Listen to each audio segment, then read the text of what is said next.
variant of a striker. It's a mobile gun system Okay. variant of a striker. And we actually didn't get those until right before we deployed anyway. So when did you get to your unit? I mean, you're somewhere in 2005 now, end of summer 2005? July 2006. Okay, 2006.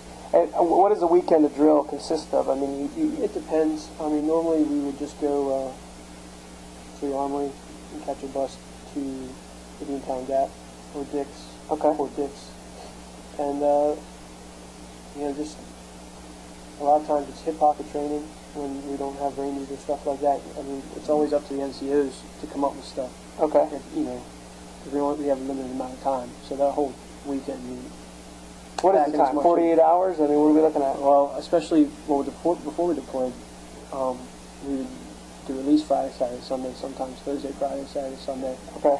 And there were schools as well that they would send you to because they were trying to train up drivers and field commanders on the strikers a lot. So if you sign up for one weekend a month, it doesn't really work out like that.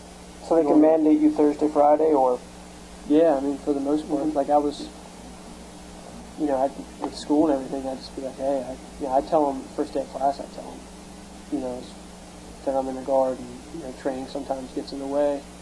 And pretty receptive? Oh yeah, that I've never had a problem with. Some people were like, oh yeah, just let me know. Some professors were like, well, I need written documentation, stuff like that, which is just no big deal. Yeah. It's not paying for me, it's paying for my leadership. So. Yeah, other guys have problems getting the drill. I mean, what was the, attendance or the muster? I mean, was it a lot of absenteeism or pretty consistent? Not really. You don't really have a choice because if you miss too many, they throw you out. Mm-hmm. And that doesn't look good. So normally everybody shows up. You can say you have to go to a wedding. You have something very important that weekend. It's called a SUDA. I don't know what the acronym stands for, but you spend that same amount of time somewhere else. Like you go in the armory, do some work around the armory, help them out for 3 days or something like that to make up for that weekend if you can't make it. Now, did you guys have a joint training exercise or some kind of training exercise for a longer period of time, a 2-week or a 3-week? Yeah, we had a annual training in the summer. I've only ever had to go to one of them because I always had some other type of training that I was in. But the one I went to was a little over 3 weeks long because we were ramping up for deployment. So like I said, everything was longer. The state had more money at the time, so they could pay for us to train. Unlike now, when they're broke, and every time we're supposed to go to a range and do something that's like, no, just back in the army for the weekend. So, I mean, you're literally canceling ranges. Oh, yeah, constantly. Since we've been home, they went to the range last month. I had to go to a wedding, so I couldn't go, but they went to the range last month, and that was the first time we actually got to go to, Fort Dix or the Beantown Gap for a drill since we've been home, because the state's so big. That's the first time you guys have fired a weapon as a unit since you've been home? Yes. When did you get back? September last year. Wow. Yeah. So what was the training exercise?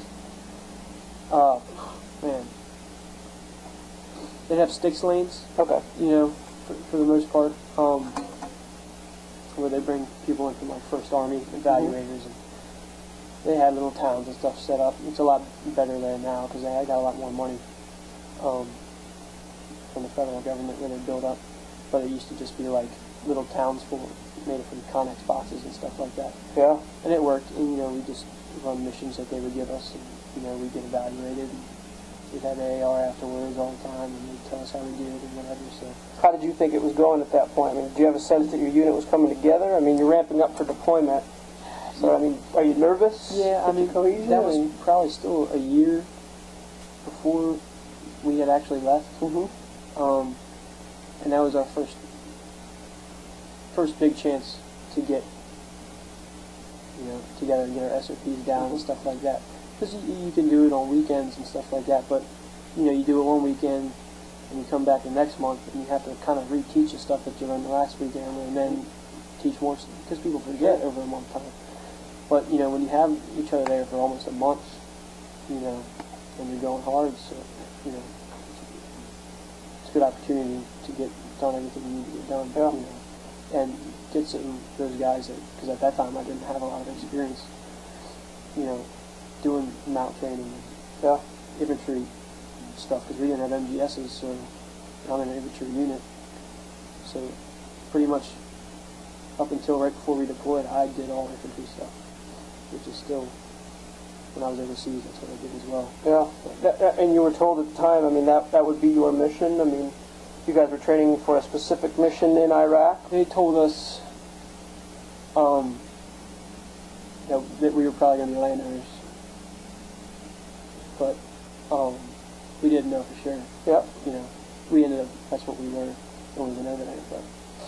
And so you're ramping up, I mean, outside of that, the 3-week training that you guys did, and longer weekends, I mean, was there anything specific to training or longer periods of training before you left, or what? Well, we continued to have longer drills after that. AT, went to the summer. I guess they had another long AT, but I was sent to MGS, OpNet, that mobile gun system Striker that they gave to us 2 months before we got deployed. So we finally got them, and I went to school to learn how to do those. What was that? Camp Shelby, Mississippi. I was a gunner. I was a E4 specialist gunner on the MGS. And, I mean, that was a good time, I guess. I learned that vehicle, like, at the back of my hand. Yeah, how long were you there for? 2 months. That's a good stretch. 2 months. It wasn't bad, though. We got to do whatever we want after we were done. We pretty much had Sundays off. We were going on a fishing trip all weekend. Went down to Biloxi, went to the casinos. And you just put schooling on pause at this point? I mean, how are you doing that? Oh, yeah. Well, I put school on pause for like 2 years because of the deployment. I was supposed to do my internship, which I just got done this past summer. That summer I went to training, which was 2008, July 2008, I guess. Yeah, no, yeah. We'll go with it. Yeah. It's hard. It's all run together. Sure. Yeah, so I got accepted somewhere for an internship, and then I had to turn it down because they ended up sending me to school for 2 months. And then came home for a week, and then we got deployed. Went back to Mississippi, Camp Shelby, for train out. We were there for about a month and a half. Your entire unit at this point goes down to Camp Shelby. The unit went down there, and at that point it was different rules. It was General Order Number 1, which is article.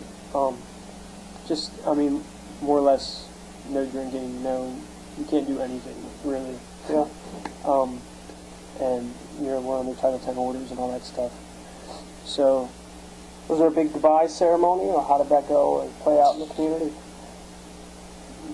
No, there wasn't a real big goodbye. I guess we had like a picnic or whatever. One time before we left, but when I reported, when we were leaving, we showed up and at the armory.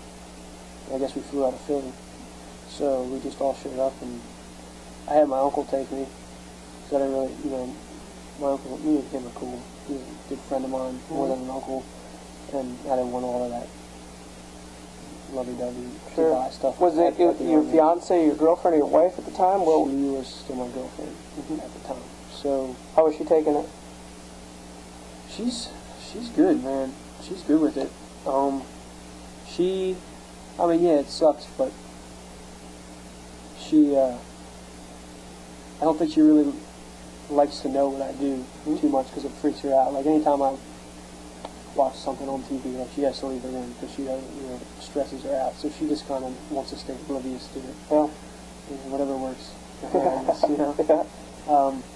Was there a support group? Within your unit for wives, etc. We had a family support group, but my wife wasn't, because I live in Harrisburg, and that's where she lived, and my army was in Kutztown, an hour, 15 minutes away. So it was hard to be involved in a support group and stuff like that. You know what I mean?